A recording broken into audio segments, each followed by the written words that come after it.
नमस्कार, घड़ी में 5 बज चुके हैं। अब समय हो चुका है न्यूज आवर के खास कार्यक्रम नेशनल आवर का। हम नेशनल आवर में करते हैं देश के गंभीर मुद्दों और नेताओं के बयानों पर चर्चा। आज चर्चा का विषय है सपा के राष्ट्रीय अध्यक्ष अखिलेश यादव का बयान। अखिलेश ने महाकुंभ, बजट और पीएम के अमेरिकी यात्रा पर तंज कसा है। क्या कहा है यह तो जानेंगे ही, साथ ही करेंगे इस बयानों पर चर्चा।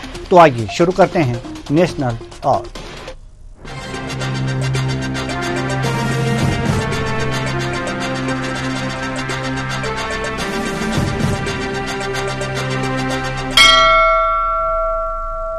सपा के राष्ट्रीय अध्यक्ष अखिलेश यादव ने महाकुंभ की तैयारियों, बजट और पीएम मोदी के अमेरिका यात्रा पर निशाना साधा है। अखिलेश यादव का कहना है कि सरकार 100 करोड़ लोगों का इंतजाम की बात करती है, फिर यह असुविधा क्यों। वहीं बजट और पीएम मोदी की यात्रा पर तंज कसा है। आज इसी मुद्दे पर करेंगे चर्चा। तो आइए शुरू करते हैं।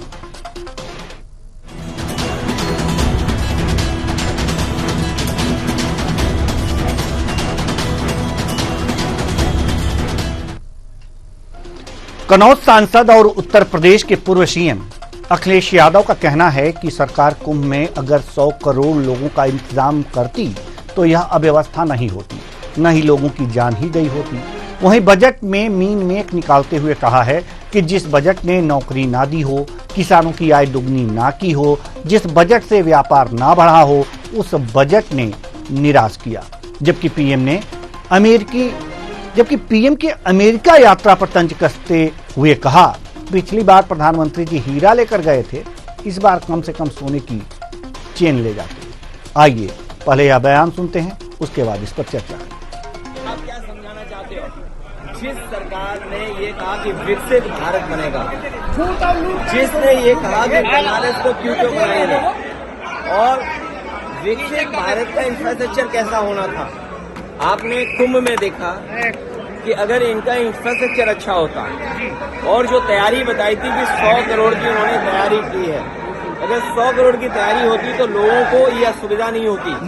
लोगों की जान गई है, लोग बड़े पैमाने पर परेशान हुए हैं कि आने वाले समय में दुनिया की 5वीं अर्थव्यवस्था से वो नंबर 3 की अर्थव्यवस्था पे पहुंच जाएंगे, और नौकरी, रोजगार, किसान की आय और विकसित भारत का एक नक्शा उन्होंने तैयार किया है, विकसित भारत का एक रोड मैप तैयार किया है। लेकिन बजट आने के बाद जो मायूसी छाई, जो आंकड़े सामने नजर आए कि न इससे विकसित भारत बनने जा रहा है, न इससे कोई अर्थव्यवस्था जिस रफ्तार से बढ़ाना चाहते थे बढ़ने जा रही है, न किसान की आय दोगुनी हुई, नौकरी के नाम पर भी रोजगार नौकरी नहीं दे पा रही सरकार। अमेरिका जाना चाहिए, अमेरिका से व्यापार ऐसा लाएं जिससे हमारे लोगों की खुशहाली हो। हम अपना बाजार अमेरिका को न दे दें, व्यापार आए लेकिन हम अपना बाजार अमेरिका को न दे दें। और मैंने तो लोकसभा में भी कहा था कि पिछली बार प्रधानमंत्री जी हीरा लेके गए थे, इस बार कम से कम सोने की चेन ले जाते, और भारत मजबूत हो। हम आप सब चाहते हैं हिंदुस्तान ताकतवर हो। तो अभी आपने सुना कि किस तरह से अखिलेश यादव ने सरकार पर निशाना साधा है। आज इसी निशाने पर करेंगे चर्चा, और चर्चा के लिए हमारे साथ जो मेहमान जुड़े हुए हैं उनसे आपका परिचय करा दें। विवेक श्रीवास्तव जी, बीजेपी नेता, बहुत बहुत स्वागत है आपका हमारे इस कार्यक्रम में। रविंद्र सिंह जी, सपा प्रवक्ता, आपका भी बहुत बहुत स्वागत है हमारे इस कार्यक्रम में। डॉक्टर आलोक सोती जी, राजनीतिक विश्लेषक, आपका भी बहुत बहुत स्वागत है हमारे इस कार्यक्रम में। बयान तो अखिलेश यादव जी का आप सभी ने सुन लिया होगा। रविंद्र सिंह जी के चेहरे पर मुस्कुराहट नहीं है, लेकिन वो हमेशा जब आते हैं तो मुस्कुराहट जब उनके चेहरे पर होती है तो हमारा कार्यक्रम वास्तव में खिल उठता है। लेकिन जो देखिए, अब हम जो सवालों की शुरुआत करेंगे रविंद्र जी, वो विवेक श्रीवास्तव जी से करेंगे। थोड़ी सी दूरी पर हैं, चेहरा उनका हमें दिखाई नहीं दे रहा है, लेकिन आवाज हमें सुनाई जरूर देगी। विवेक श्रीवास्तव जी, अखिलेश यादव जी का बयान आपने सुना होगा जो अभी अभी हमने आपको सुनाया है। 3 महत्वपूर्ण मुद्दों पर उन्होंने सरकार को निशाने पर लिया है। एक महाकुंभ, 100 करोड़ लोगों की व्यवस्था की बात कही जा रही है। अगर 100 करोड़ लोगों की व्यवस्था होती तो ये अव्यवस्था ना होती, उनका ये कहना है। दूसरा, बजट ने सबको निराश किया है। जो नौकरी ना दे जो बजट, जो व्यापार ना बढ़ाए जो बजट, किसानों की आय दुगनी ना कर पाए जो बजट, वो निराश करने वाला बजट है। तीसरी बात, उन्होंने केंद्र सरकार पर प्रधानमंत्री नरेंद्र मोदी के अमेरिकी यात्रा यानी कि अमेरिकी दौरे पर उन्होंने निशाना साधा है। उन्होंने एक बात तंज में कही है, उसका अर्थ तो हम रविंद्र जी से पूछेंगे कि हीरा और सोने का क्या है। उन्होंने ये बात जरूर कही है कि पिछली बार हीरा लेके गए थे, इस बार सोना ही ले जाते। खैर, विवेक श्रीवास्तव जी, इन तंज पर, इस निशाने पर, चाहे केंद्र हो या उत्तर प्रदेश की सरकार हो, निशाने पर बीजेपी की सरकार है, क्या कहेंगे? देखिए देवेंद्र जी, अखिलेश जी की नाराजगी समझी जा सकती है।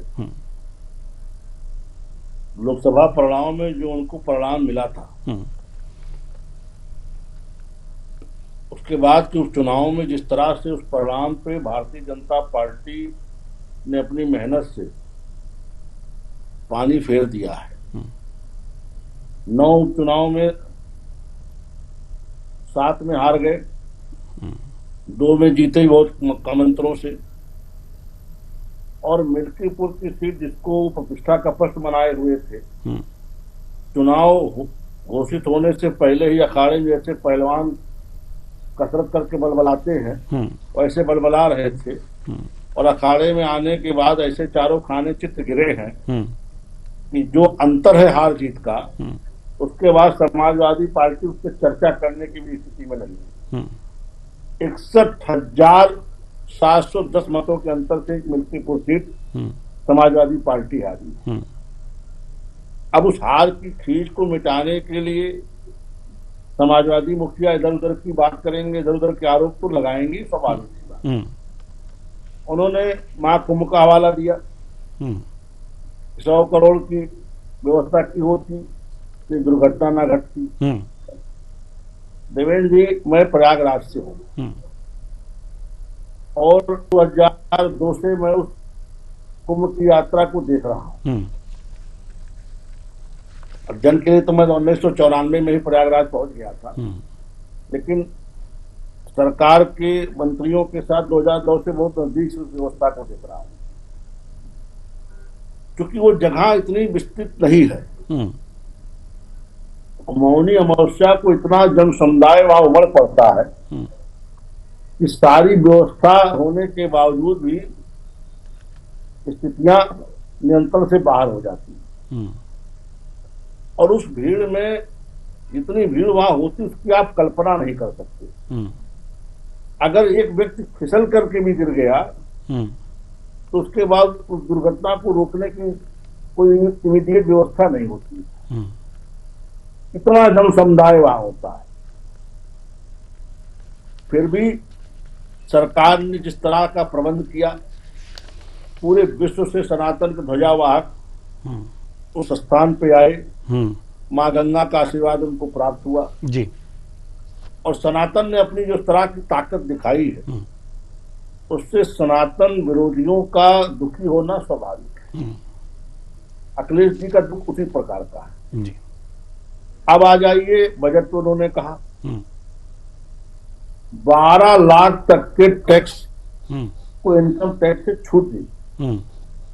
12 लाख तक के आय वालों को पूरा मध्यम वर्ग खुशहाल है। इस घोषणा पे सरकार को साधुवाद दे रहा है और उसका परिणाम दिल्ली के चुनाव में आपको साफ दिख गया।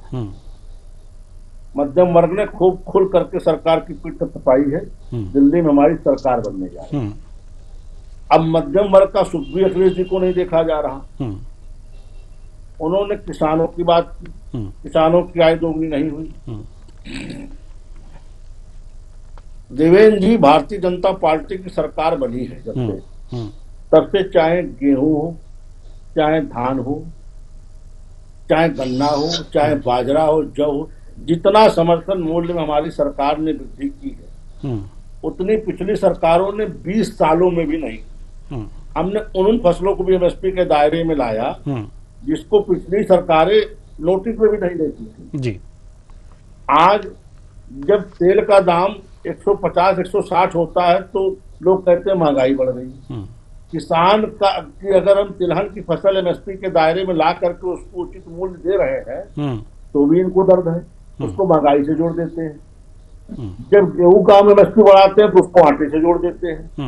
ये विपक्ष का रवैया कुछ ऐसा देवेंद्र की चिकनी मेरी पटवी मेरी ऊँट मेरे बाप का। अगर हम किसान को लाभ पहुंचाने की कोशिश करते तो उसको महंगाई तोड़ देते हैं।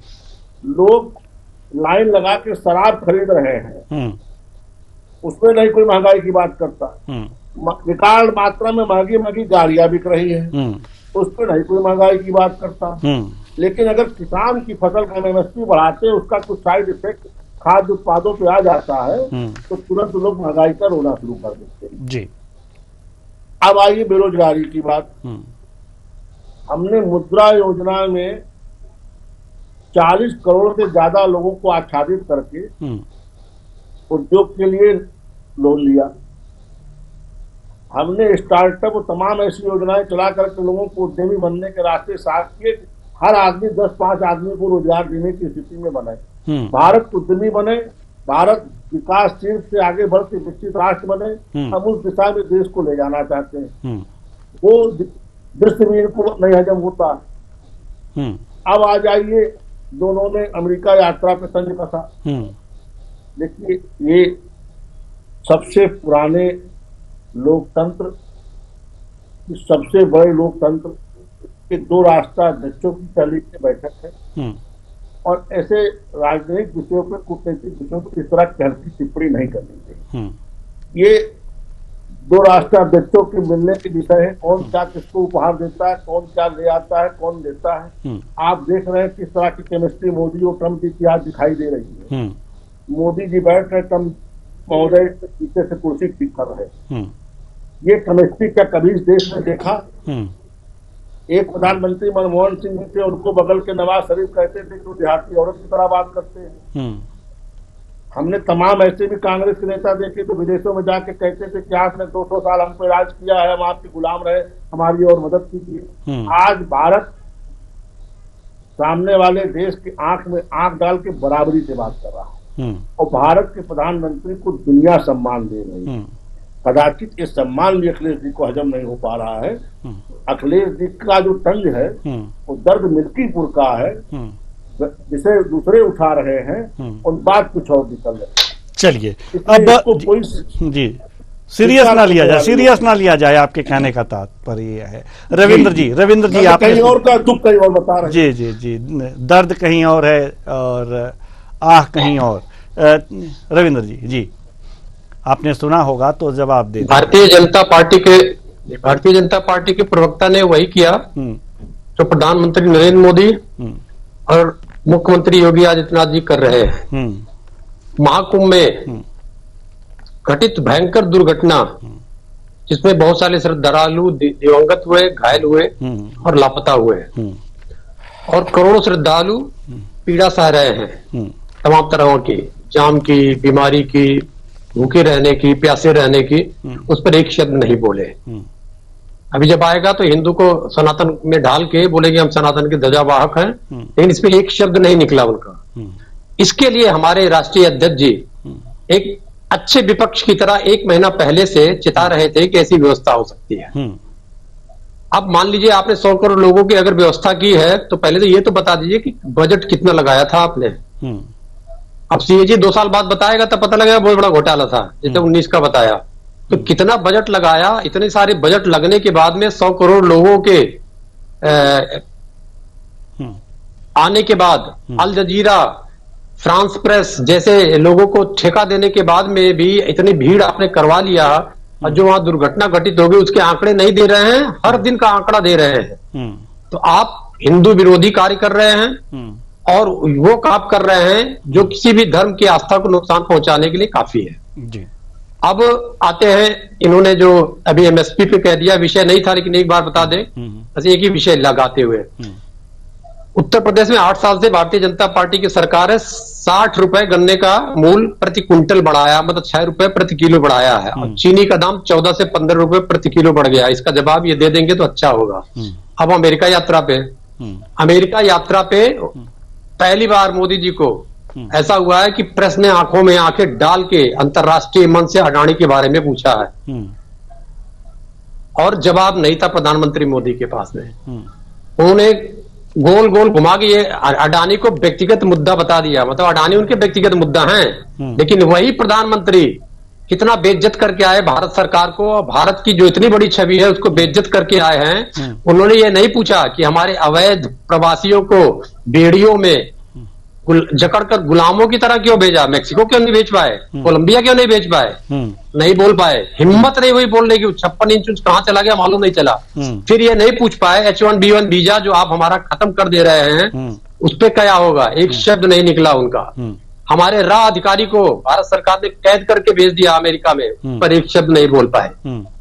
जो अमेरिका ने टैरिफ बढ़ा दिया, टैरिफ मतलब जो हमारा यहाँ से उत्पाद जाएगा उस पर टैक्स बढ़ा दिया तो हमारी इनकम घट जाएगी हमारे देश की, उस पे एक शब्द नहीं बोल पाए। तो ये पहला वाकया है पूरे भारत के, जब से भारत आजाद हुआ है इतना अपमानित विदेशों में भारत कभी भी नहीं हुआ जितना प्रधानमंत्री के दौरे से इस बार हुआ है। और इसके दूरगामी परिणाम होंगे, हमारी अर्थव्यवस्था पे भी होगा, अंतरराष्ट्रीय संबंधों पर भी होगा। यूक्रेन का रूस युद्ध रुकवा रहे थे, एक शब्द नहीं बोल पाए, एक शब्द नहीं बोल पाए। जब वहां पर प्रेस ने पूछ लिया तो ये युद्ध रुकवाने वाले और उसकी दुदुम्बी बजाने वाली है भारतीय जनता पार्टी वाले। जरा आप पूछ लें कि युद्ध रुकवा दिया था आप, क्या हुआ अमेरिका में क्यों नहीं बोल दिया युद्ध रुकवा दिया। तो इस तरीके से हमारे धार्मिक रूप से भी हमको अपमानित किया गया है और अंतर्राष्ट्रीय स्तर से मोदी जी द्वारा अपमानित किया गया है। जी धन्यवाद। जी विवेक जी आएंगे हम आपके पास, बस बहुत देर से हमारे जो राजनीतिक विश्लेषक हैं अपनी बारी का इंतजार कर रहे हैं, तो हम पहले उनके पास चलें, उसके बाद आप ही के पास आ रहे हैं विवेक जी। डॉक्टर आलोक सोती जी, आपने अखिलेश यादव जी के बयान भी सुने, अंतर्राष्ट्रीय स्तर पर जो मोदी जी अमेरिका की यात्रा पर गए थे उसके बारे में भी आपने पढ़ा होगा, जानते ही होंगे। दूसरी बात, दोनों प्रवक्ता जो हमारे विद्वान प्रवक्ता हैं इनके भी पक्ष आपने जान लिए। सवाल ये है कि जो बजट पर बातें कही गई हैं या जो कुंभ पर बातें की गई हैं, अगर जो पहले कुंभ पे अगर जो बात करें तो क्या वास्तव में अखिलेश बयान की जो अखिलेश यादव जी के जो बयान हैं, जो आरोप हैं, क्या उससे मेल खाते हैं, या बजट जो आया है 2025-26 वो उस बयान पर खरा उतरता है। और तीसरी जो बात पीएम मोदी की अमेरिका यात्रा है, क्या उस पर खरा उतरता है अखिलेश यादव जी का बयान? जी देखिए, अखिलेश जी एक राजनीतिक परिवार से आते हैं, तो हम ये नहीं मान सकते कि उन्होंने बचपन से राजनीति को बहुत करीब से देखा है। लेकिन बदलते परिप्रेक्ष्य में जो कि चाहे भारत नहीं विश्व की भी बात करें कि जिस तरीके से राष्ट्रवाद की और जिस तरीके से हिंदूवाद की एक परिकल्पना और संकल्पना चल रही है भारत में, उनको देखते हुए तीनों बयाने जो हैं वो आप कह सकते हैं कि आज के समय अनुसार उनकी राजनीति को सूट नहीं करते हैं। आप देखिए, शुरू से ही कुंभ के पे जो है अटैक करते हुए चले आ रहे हैं पूरा विपक्ष, एनडीए गठबंधन, और विशेषकर अखिलेश जी जो कि उत्तर प्रदेश की राजनीति करते हैं, पूर्व मुख्यमंत्री भी है, पूर्ण बहुमत की उन्होंने सरकार भी चलाई थी, लेकिन वो इस बात को नहीं समझ पा रहे हैं कि बदलते हुए परिप्रेक्ष्य में, राजनीतिक परिप्रेक्ष्य में जिस तरीके का आप प्रहार करते चले आ रहे हैं उससे आम जनता में, आम लोगों में सनातन विरोधी की उनकी एक इमेज जो है वो बनती चली जा रही है। आप देखिए, एक ठीक है दुर्भाग्यपूर्ति एक दुर्घटना हुई, लेकिन उसको कितनी तेज रिकवर किया गया, और उसके बाद भी देखिए कि श्रद्धालुओं की संख्या में कोई कमी नहीं आई और वो लगातार बढ़ती चली जा रही है। अगर आप एक लिटमस टेस्ट की बात करें तो मिल्कीपुर का जो रिजल्ट है वो बिल्कुल साफ बता रहा है कि जो पीडीए का जो जाति जनगणना का जो था वो बिल्कुल खत्म हुआ, क्योंकि महाकुंभ में खड़े होकर लोगों ने कहा कि आइए यहाँ पे जाति की जनगणना कर लीजिए। कोई भेदभाव नहीं है, सब लोग हैं, अपनी श्रद्धा से आ रहे हैं, क्योंकि एक बहुत बड़ी विल पावर चाहिए होती है इतने लोगों को इतना कष्ट उठा के वहां पे पहुंचने की। तो इसलिए अखिलेश जी को बेहतर होता कि महाकुंभ पे ज्यादा बातें ना करते और उसपे जो है अपने को बचाए रखना चाहिए। जहां तक बजट की सवाल है, जाहिर सी बात है, हमेशा से मध्यम वर्ग जो है वो हमेशा परेशान होता आया था, लेकिन जिस तरीके से 12 लाख की जो लिमिट बढ़ाई गई है उससे मध्य जो वर्ग है वो खुश है। और भारत का सबसे ज्यादा जो उत्पत्ति वाला है, जो इस समय उभरता हुआ जो है उदयमान जो जनता है वो मध्य वर्ग है, उसको खुश कर दिया है। हाँ, किसानों की अपनी समस्याएं, देश के अंदर एग्रीकल्चर रिफॉर्म्स नहीं आए, जिसके कारण जो हमारी स्मॉल एग्रीकल्चर है, फार्मर है, उनके सामने समस्याएं आती हैं। एमएसपी एक सोल्यूशन नहीं है, लेकिन फिर भी उस पर काफी काम किया गया है और जो सहायता पहुंचाई जा सकती है वो की जाती है। एग्रीकल्चर में बहुत काम और रिफॉर्म्स होने जरूरी है। लेकिन जहां तक अमेरिका है कि आज भी मैं स्टेटमेंट देख रहा था कि Modi is the tough negotiator, ये जो है एक नहीं अनेक दफे बोला गया है और आज भी बोला था आपके ट्रम्प साहब ने। तो आप ऐसा नहीं कह सकते कि एक इतना इंटरनेशनल लेवल के ऊपर अगर एक आदमी बार बार ये कह रहा है। दूसरा, ट्रम्प ने बहुत अच्छी बात कही कि बांग्लादेश जो है वो मोदी देखेंगे, that is not my priority list. तो जो आपने इनके सामने समस्या थी अफगानिस्तान की, खालिस्तान की और बांग्लादेश की, वो अब इंडिया इंडिपेंडेंटली उसको डील कर सकता है। जो आपकी स्थितियां हुई, जो आपने देखा तख्ता पलट हुआ, उसमें अमेरिका का जो डेमोक्रेट्स थे और जो डीप स्टेट था उसका जो हाथ था वो अब जो हटा लिया है अमेरिका ने, अब इंडिया अपने आराम से आसानी से कर सकता है। दूसरी बात आपने देखा कि जहां तक इंडिया की बात है, अगर आप देखें तो चाइना के बाद अगर कोई उभरती हुई इंडस्ट्रियल स्टेट्स हो रही है वो इंडिया ही है। पूरे आप साउथ एशिया के खित्ते में नहीं कह सकते हैं, बल्कि आप कह सकते हैं कि अगर वर्ल्ड मैप में देखें तो ये तीसरे नंबर पे पहुंचता हुआ आ रहा है, क्योंकि हम लोग के पास ह्यूमन रिसोर्स काफी है, मिनरल रिसोर्सेज भी काफी हैं। कुछ प्रॉब्लम्स होती हैं, उन पे खत्म होती है। विशेषकर हम लोग जो सेमीकंडक्टर चिप्स में पीछे रह गए थे, उस पे काम तेजी से हो रहा है और आप देख रहे हैं कि वैक्सीन्स में इंडिया इज नंबर 1 बोल रहा है कि हम तो वर्ल्ड फैक्ट्री हैं। तो ये चीजें हैं जो सामने उभर के आ रही हैं। और ट्रम्प साहब को तो एक दिक्कत है, उन्होंने कहा कि आप क्या इतना टैरिफ है कि साहब हमारी मोटरसाइकिल कभी भी अमेरिकन ग्राउंड में नहीं पाए। हमें भी चलाने की शौक था, लेकिन पूरा नहीं हुआ, उस पर टैक्स ही 3-4 लाख रुपए का था। तो जाहिर सी बात है आने वाले समय में नेगोशिएशन होगा। जयशंकर साहब बहुत लंबे समय तक वहां रहे, लेवल पे उन्होंने बात की। और एक चीज हम आपके चैनल से कहना चाहेंगे, जो एलन मस्क का जो रोल चल रहा है, जो मैं देख रहा हूँ, because Jio politics, Jio economic, Jio commerce is my topic, जिसमें मेरा इंटरेस्ट है, इस पे मैं काम भी करता हूँ। तो देखिए, एलन मस्क जो है गुड गवर्नेंस के लिए वहां पे है। क्या आप सोच सकते हैं कि मोदी और अंबानी और Adani can play this type of role? अब देखिए, एलन मस्क कितना बड़ा इंडस्ट्रियलिस्ट है और उसको जो है ट्रम्प अपने साथ लिए है, वो गुड गवर्नेंस पे काम कर रहा है। वो एक लंबा टॉपिक हो जाएगा उस पर बात करने पे। लेकिन क्या हिंदुस्तान का लोकतंत्र अंबानी अडानी को इस रोल में देख सकता है? जब सबको मालूम है कि एक टॉप लेवल पे ये जो कॉर्पोरेट सेक्टर है वही कंट्रीज को आके लेके जा सकता है। लेकिन हमारे क्या रामलाल भी हैं, हमारे क्या ननकौ भी हैं, हमारे क्या रजाक साहब भी हैं, उनके वोटर्स हमारे ज्यादा इम्पोर्टेंट है। तो इसलिए जो है वो सिस्टम जो है अभी हम लोग को कम से कम 50 से 60 साल लगेगा। जो एलन मस्क का रोल था वो कोई कभी जो है वो कोई हमारे बड़े इंडस्ट्रियलिस्ट हैं वो रोल कर पाएंगे। लेकिन कुल मिला के यात्रा बहुत अच्छी रही। मेरी पूरी निगाह अमेरिका यात्रा पे है, कोई ऐसी बात नहीं है। कुछ अच्छे क्षण भी होते हैं, कुछ ऐसे होते हैं डेमोक्रेटिक क्षण होते हैं जिस पे जवाब नहीं दिया जाता है, क्योंकि इंडिया की अपनी एक नीति है, उसी पे काम होगा।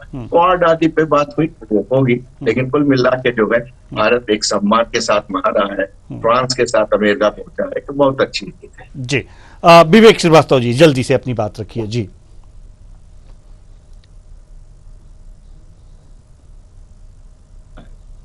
सबसे पहले तो उन्होंने कुंभ में कहा कि बहुत लोग अपने लोगों को ढूंढ रहे हैं, भाई ले आइए स्टूडियो, हम भी देख ले कौन किसको ढूंढ रहा है। एक भ्रामक प्रचार करके जो परसेप्शन बनाना चाहते हैं कुंभ के बारे में, ये ठीक नहीं है।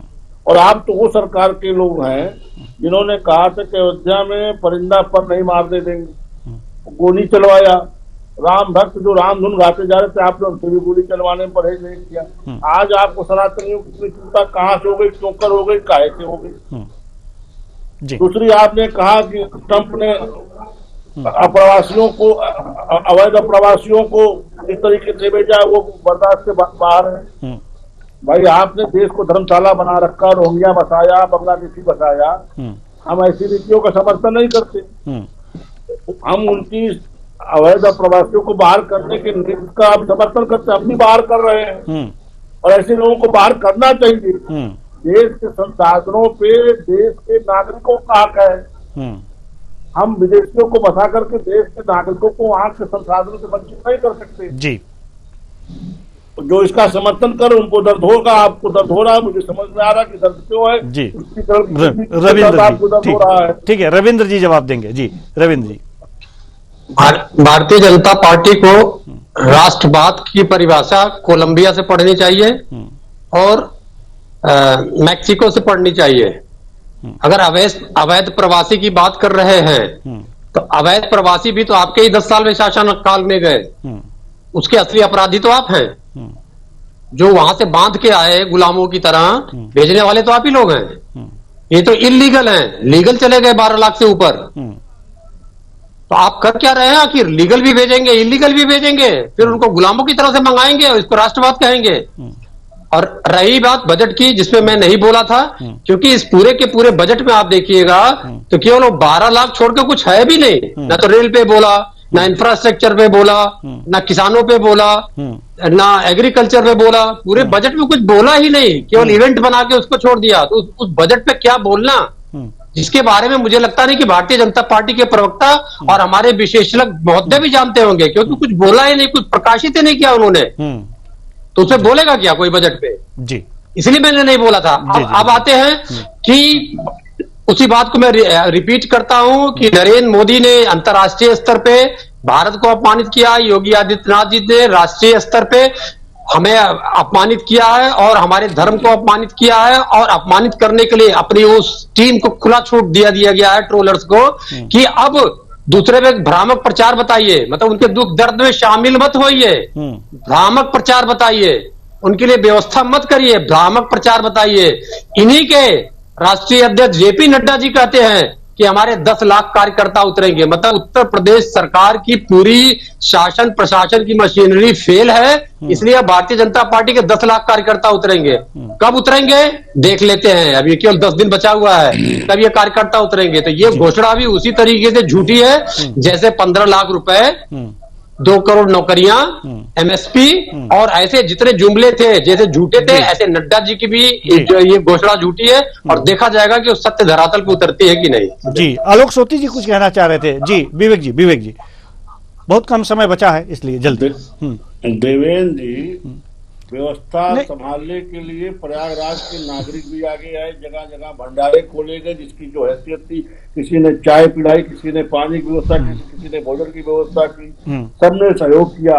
प्रयागराज के नागरिकों ने, हमारे कार्यकर्ताओं ने सब मिलकर के इस आयोजन को सफल बनाने के लिए इड़ी टूटी का जोर लगाया। समाजवादियों ने भी कहीं कोई मदद की तो बता दीजिए। चलिए, आप तो रोना रो रहे हैं व्यवस्था में समस्या। एक और डिबेट में इस पर चर्चा हो चुकी है। हालांकि सभी दल के लोग जो हैं, जो वहां पर श्रद्धालु जा रहे हैं, सेवा में लगे हुए हैं। चलिए, डॉक्टर आलोक सोती जी, आप कुछ कहना चाह रहे थे जल्दी से। देखिए, अमेरिका से जो भेजे जा रहे हैं वो अनैतिक रूप से पहुंचे हैं, बगैर कागज के पहुंचे हैं। जो वहां से रनिंग H1B1 वीजा लेके पहुंचे या जो बिल्कुल कागज लेकर पहुंचे, उन पर कोई दिक्कत की बात नहीं है, वो बहुत अच्छे है। आज अमेरिका की समझ में आ गया है कि जिस तरीके से हिंदुस्तान की समझ में आ गया, लेकिन हिंदुस्तान की सभी लोगों को समझ में नहीं आया है। जो आप प्रवासी होते हैं वो आपके कंट्री के रिसोर्स होते हैं, उस पर एक बड़ा बर्डन बन जाते हैं। हमेशा दिक्कत आई थी। कोलंबिया में तो ये हालत थी कि उनको तो जंगल में पैराड्रॉप करा रहे थे, तो उसको फिर उनको करके जो है ताय बाय करके 2-3 कंट्री के बीच जो आसपास है वहां पे उनको उतारा गया। बाद में कोलंबिया को भी अकल आई, मैक्सिको की अकल आई, तो उनके ने जो है समझौता किया, ठीक है हम अपने कंट्री में उनको लेने के लिए राजी है तो उनको वापस भेजा गया। तो अगर आप अंतरराष्ट्रीय स्तर पे है, कोई अगर ह्यूमन ट्रैफिक के द्वारा वहां पहुंचता है और अगर उसको चीजें होती हैं तो वो उसको वापस भेजने का है। और भारत ने बहुत अच्छी बात कही कि हम जो है सहानुभूति उसको स्वीकार करते हैं, लेकिन केवल भारतीयों को करें, ऐसा ना हो कि और जो साउथ एशियन के जो गए हों उनको भी जो है वो वापस भेजने लगे। तो सबसे पहले वहां पे आपको अपना पासपोर्ट दिखा के अपने को भारतीय सिद्ध करना पड़ेगा, तभी वो भारत सरकार उनको लेगी। तो जो वहां पे लीगली गए हैं, जो कानूनन गए हैं, जो क्वालिफाइड लोग हैं, जो हमारे डॉक्टर्स हैं, सॉफ्टवेयर इंजीनियर्स हैं, उन पे कोई दिक्कत नहीं है और अमेरिका उनके बगैर सर्वाइव भी नहीं कर सकता। ये बात आपको सर्वजित है। जी, अब चूंकि समय होता तो जरूर इस चर्चा को और आगे बढ़ाते। बहुत बहुत धन्यवाद सभी विद्वानों का, आप आए और अपने अपने विचार साझा किए। तो निशाने पर सरकार और सरकार पर तोहमत लगाना विपक्ष का काम है, और लेकिन वो तोहमत कितना जायज है इसकी जांच और परख करना हम लोगों का काम है, जो कि बड़े बड़े विद्वानों को बुला करके उनसे इसकी परख कराते हैं। तो आज भी अखिलेश यादव जी के तोहमत को, आरोप का हमने पूरा विश्लेषण कराया। अब आपकी समझ में आया होगा कि वास्तव में क्या है, क्या स्थितियां क्या हैं। हमें बताने की आवश्यकता नहीं है। फिलहाल इस कार्यक्रम में इतना ही। मुझे दीजिए इजाजत। नमस्कार।